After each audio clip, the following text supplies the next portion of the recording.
What happens when your perfectionist tendencies start to seep into your self-care routines? Absolutely nothing good.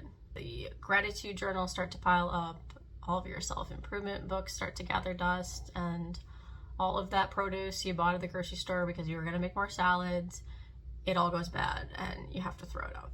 The problem with self-care is that there's a very slippery slope between wanting to improve yourself and obsessing over perfection.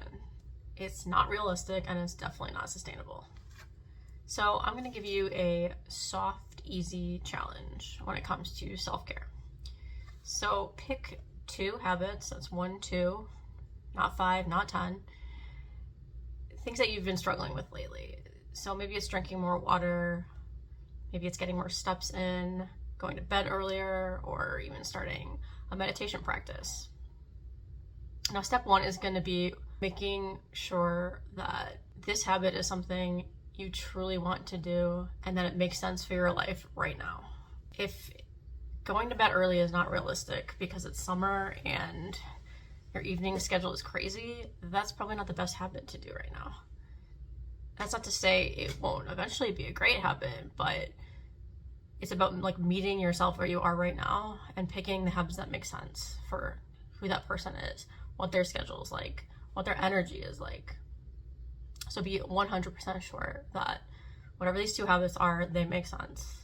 Step 2 is choose only 2. And I mean that probably the most important step. You're going to want to do a lot more than 2 things, especially if you are like me and you set a lot of goals for yourself in every category of life. 2 seems like nothing and you feel like the time is ticking by and you're like, weeks and months are going to go by and I haven't done anything. But trust me, your mental health and your physical health will thank you for that by only picking 2. I mean, you may breeze through the 2 faster than you think that you will, so you never know, but starting small is key to not getting overwhelmed, and that's the most important thing. So after that, step 3 is going to be to make these 2 habits very easy, very achievable, very realistic, very sustainable. So if you want to meditate every day, that's a big goal of yours because maybe you've just been struggling a lot with anxiety or just feeling a lot of tension in your day, and you think that taking that time and just that quiet time for yourself will help. So you want to meditate, awesome. But start with, the 5 minutes a day and make sure that 5 minutes is in a part of your day that makes sense as well. So if the mornings are nuts and you really can't get a minute to yourself, don't do it in the morning.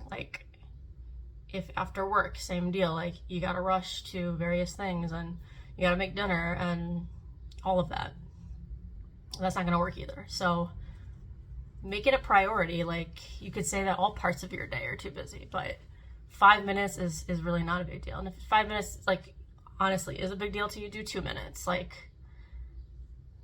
Do it while you're getting ready in the shower, or just taking that time to do some breath work and be still and not, have any distractions. It's not literally sitting in a chair, doing a mantra. It's taking that time for yourself to just kind of slow down. That can be your form of meditation, but, fit it in a way that works. And that's the most important thing. So another example, if you're trying to drink more water and, you've kind of convinced yourself that I've got to start with 80 ounces of water a day, but you don't really drink a lot of water to begin with. 80 ounces is a lot, all at once, and probably not realistic to start with. So I would say just swap out one of the drinks that you have during the day. Maybe you just don't have that second or third cup of coffee and you have a glass of water, or instead of soda you have a sparkling water or something like that. Pretty seamless way to fit it in. That's not going to be something that you dread or doesn't work. Fit it in a way where you barely notice it, but it does make a difference.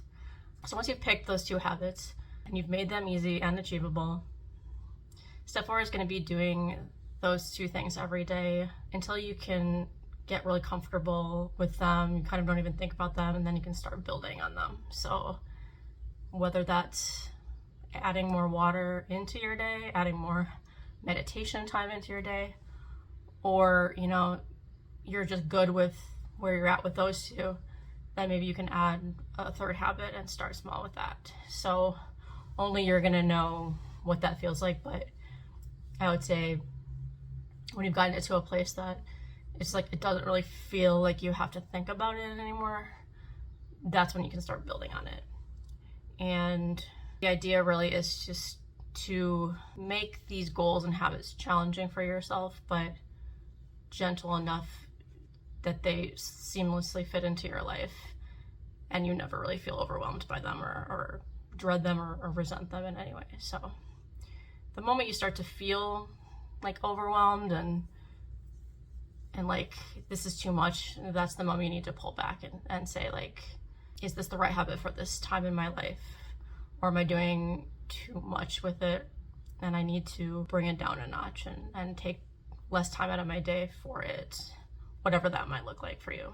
So, you know, some weeks whatever you choose might feel like a breeze, and other times you have a week where like nothing's going right and like the walls are closing in on you.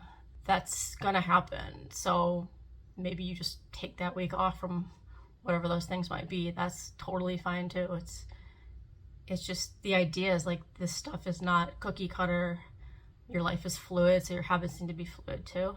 But the key is just to like keep tabs on it, and maybe at the end of the week or Monday morning, you're like, what do I have going on this week that might make this difficult, and can I maybe put this on pause? And that's fine. Like, it's actually really good and healthy that you recognize that, and your mental health will only get better because of that awareness. So that's totally fine. And it's just honestly about getting like unapologetically great at recognizing when you need a break. It's going to be the difference between thriving and honestly like burning out, which burnout is one of those things that sneaks up on you and can be very difficult to turn around. So the more you can stay on top of that, the better it's going to be for you. And there's no shame in saying like, I just can't right now. Like, even if it's a 5-minute meditation or a glass of water, like today is not the day.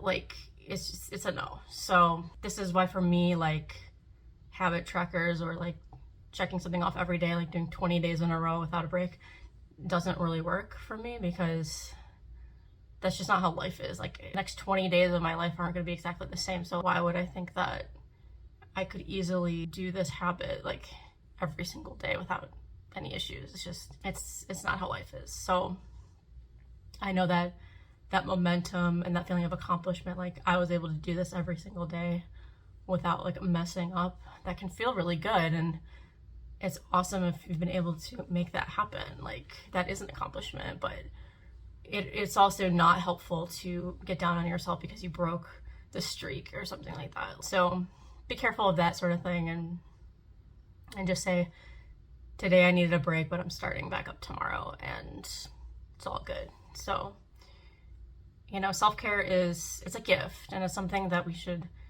definitely prioritize. But sometimes even self-care is just another area of life that it can threaten our energy, and the energy and like our mental health and physical health, that's the most important thing. So even self-care, like if that's going to jeopardize any of those things, you got to kind of look at it in a different way and have a different approach.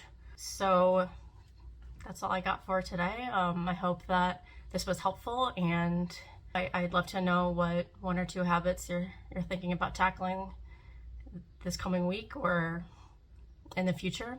And definitely drop a comment below. Like, this is our journey, and you know, I love to hear about what everyone else is kind of trying to get better at. And I think it's awesome, even if it's just like very small things. Like, anybody that's trying to make improvements in any way, that speaks volumes about who you are and, you know, how much you value yourself. So I hope you stick around, consider subscribing, and I will see you in the next one.